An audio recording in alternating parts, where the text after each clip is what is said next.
दोस्तों, इंसानों को हथियार बनाने और चलाने का शौक बहुत पुराने समय से रहा है। लड़ाई झगड़ा करना सिर्फ इंसानों में ही नहीं बल्कि हर तरह के जानवर में भी देखा जाता है। आपको जानकर हैरानी होगी कि छोटे छोटे बैक्टीरिया भी अपने बचाव के लिए दूसरे बैक्टीरिया पर हमला करते हुए दिखाई देते हैं, लेकिन उनके द्वारा किए गए हमले और हम इंसानों द्वारा किए गए हमले में बहुत ज्यादा अंतर होता है। अगर हम इंसान अपने द्वारा बनाए गए सबसे पावरफुल वेपन का इस्तेमाल करने पर उतर जाते हैं तो पृथ्वी को बचाना नामुमकिन हो जाएगा। पृथ्वी के साथ साथ यहाँ पर रहने वाले ऑलमोस्ट हर जीव जंतु की मृत्यु हो जाएगी और वह हमेशा हमेशा के लिए विलुप्त हो जाएंगे। इंसानों के हिस्ट्री में समय समय पर अलग अलग तरह के हथियार देखने को मिलते हैं। सबसे पहले इंसान पत्थर से बने हुए हथियारों का इस्तेमाल किया करते थे, लेकिन जब उन्होंने स्मेल्टिंग के प्रोसेस को सीख लिया तो वह मेटल से बने हुए हथियारों का इस्तेमाल करने लगे।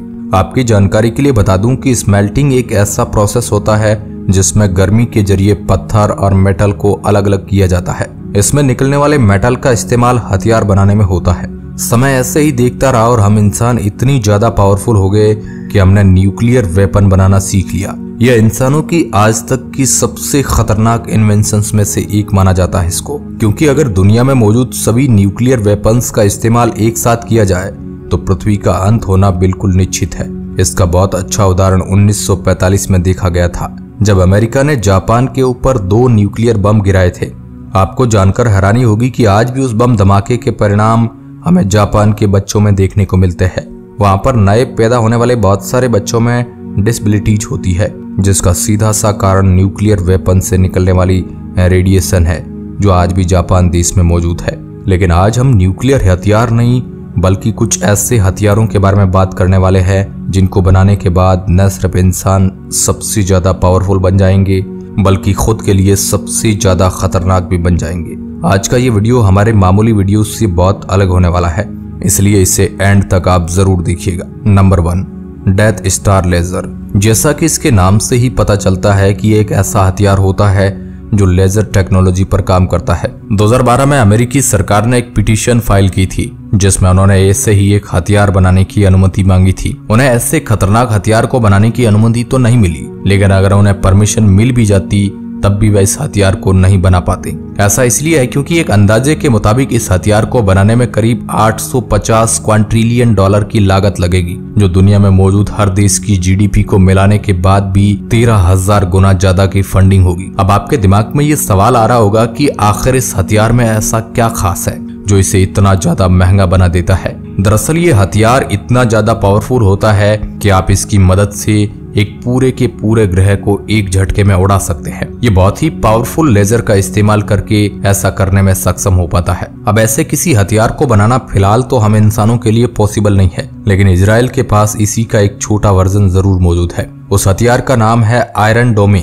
और ये अपने से 70 किलोमीटर दूर मौजूद मिसाइल को भी मात्र लेजर का इस्तेमाल करके तुरंत खत्म करने की शक्ति रखता है। इजराइल ने इस हथियार को इसलिए बनाया है क्योंकि उसके आसपास के इस्लामिक देश उस पर लगातार हमला कर रहे थे। उनसे बचने के लिए उन्हें किसी ऐसे हथियार का निर्माण करना था जो एक झटके में दूसरे देश की मिसाइल को खत्म कर दे। डेथ स्टार लेजर को बहुत सारी साइंस फिक्शन मूवीज और सीरीज में भी दिखाया गया है, जिसमें से सबसे फेमस है स्टार वॉर्स। अगर हम ऐसे किसी हथियार को बनाना है तो हमें चांद जितने बड़े एक बेस की जरूरत पड़ेगी। इतने बड़े बेस का इंतजाम करने के बाद हमें लेजर को रिलीज करने के लिए भी बहुत सारी एनर्जी की जरूरत पड़ेगी। इसका इंतजाम करना फिलहाल हम इंसानों के बस की बात नहीं है। हालांकि ऐसा जरूर हो सकता है कि भविष्य में एलियंस से मिलने के बाद हम शायद ऐसे किसी हथियार का निर्माण कर ले। अगर इस हथियार का सही तरीके से इस्तेमाल करना है तो हमें किसी न किसी एलियन सिविलाइजेशन से पंगा लेना पड़ेगा, क्योंकि इस खतरनाक हथियार को इस्तेमाल करने का वही एक मीनिंगफुल तरीका होगा। अब जैसा कि आप जानते हैं कि अभी तक इंसानों ने इस ब्रह्मांड में किसी भी एलियन सिविलाइजेशन को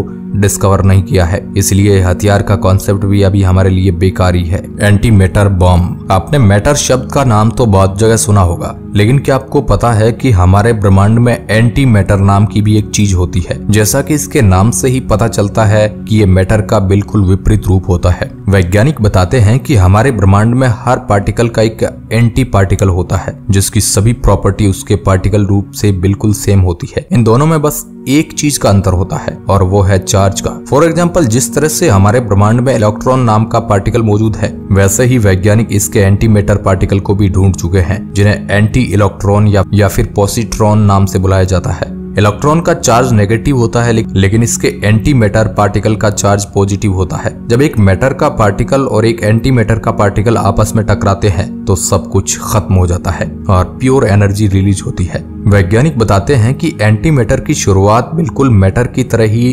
13.8 अरब साल पहले हुई थी, लेकिन एक मिस्टीरियस चीज की वजह से हमारे ब्रह्मांड में मैटर के पार्टिकल ज्यादा हो गए और एंटी मैटर के पार्टिकल की संख्या कम रह गई। इस वजह से आज हमें एंटी मैटर बहुत मुश्किल से ही देखने को मिलता है। लेकिन आपको जानकर हैरानी होगी कि वैज्ञानिक साइंटिफिक लेबोरेटरी में एंटी मैटर को कई बार क्रिएट कर चुके हैं, लेकिन इसे स्टोर करना और क्रिएट करना दोनों ही बहुत खतरनाक प्रोसेस है। जैसा कि मैंने आपको पहले ही बताया कि एंटी मैटर और मैटर के आपस में रहने की वजह से 100% प्योर एनर्जी रिलीज होती है और ये प्योर एनर्जी सब कुछ तबाह करने के काबिल होती है। अगर वैज्ञानिक एंटी मैटर को किसी डिब्बे या फिर किसी भी तरीके के मैटर से बने हुए वीजल में स्टोर करेंगे तो उन्हें हमेशा धमाका ही देखने को मिलेगा। सिर्फ इतना ही नहीं, एंटी मैटर को हमेशा ही प्योर वैक्यूम में रखा जाएगा, क्योंकि जैसे ही इसके मैटर का कोई भी अणु टकराएगा ये तुरंत फट जाएगा और एनर्जी में कन्वर्ट हो जाएगा। कुछ हाइपोथेसिस के मुताबिक भविष्य में हम एंटी मैटर बम नाम के एक वेपन का भी निर्माण कर सकते हैं जो एंटी मैटर की इन्हीं शक्तियों का इस्तेमाल करके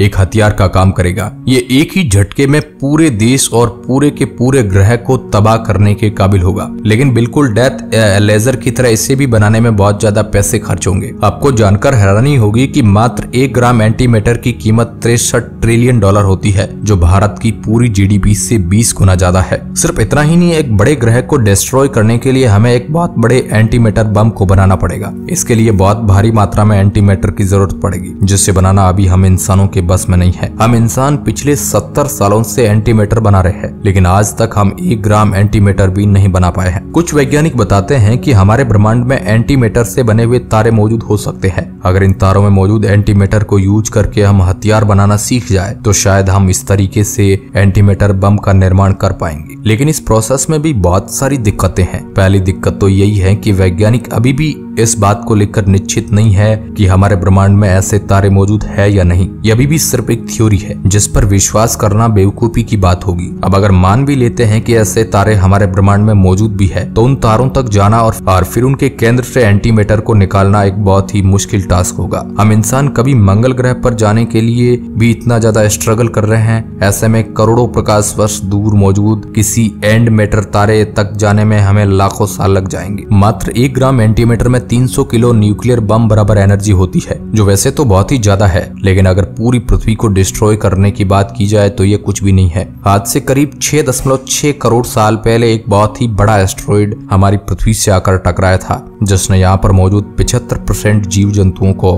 विलुप्त कर दिया था। इसी घटना में पृथ्वी के सबसे बड़े जीव यानी डायनासोर विलुप्त हो गए थे। वह उल्कापिंड 11 से 80 किलोमीटर चौड़ा था और वैज्ञानिक बताते हैं कि जब वह हमारी पृथ्वी की सतह से टकराया तो करीब 1 अरब न्यूक्लियर बम बराबर एनर्जी रिलीज हुई। लेकिन इतने ज्यादा एनर्जी रिलीज होने के बावजूद हमारी पृथ्वी पर आज भी बिल्कुल सही सलामत है। इसका मतलब ये है कि अगर हमें पृथ्वी को डिस्ट्रॉय करना है तो हमें इससे भी ज्यादा एनर्जी को एक झटके में प्रोड्यूस करना होगा। इसके लिए इतने ज्यादा एंटी मैटर की जरूरत पड़ेगी जिससे हम इंसान कभी नहीं जुटा पाएंगे। अब भले ही हम इंसान इन 2 खतरनाक हथियारों को कभी मैन्युफैक्चर ना कर पाए, लेकिन इससे एक बात तो साफ हो जाती है कि हम इंसान बहुत ही खतरनाक हथियारों को बनाने के आइडिया जरूर रखते हैं। फिलहाल तो पृथ्वी पर मौजूद सबसे खतरनाक हथियार न्यूक्लियर बम ही है, जो एक पूरे के पूरे देश को खत्म करने की ताकत रखता है। हथियार को अपनी सुरक्षा के लिए बनाना कोई गलत बात नहीं है, लेकिन उनका इस्तेमाल करना सच में हम इंसानों के लिए बहुत खतरनाक चीज हो सकती है। अल्बर्ट आइंस्टीन ने कहा था कि मुझे नहीं पता है कि इस दुनिया में तीसरा विश्व युद्ध किन हथियारों से लड़ा जाएगा, लेकिन एक बात दावे के साथ कह सकता हूँ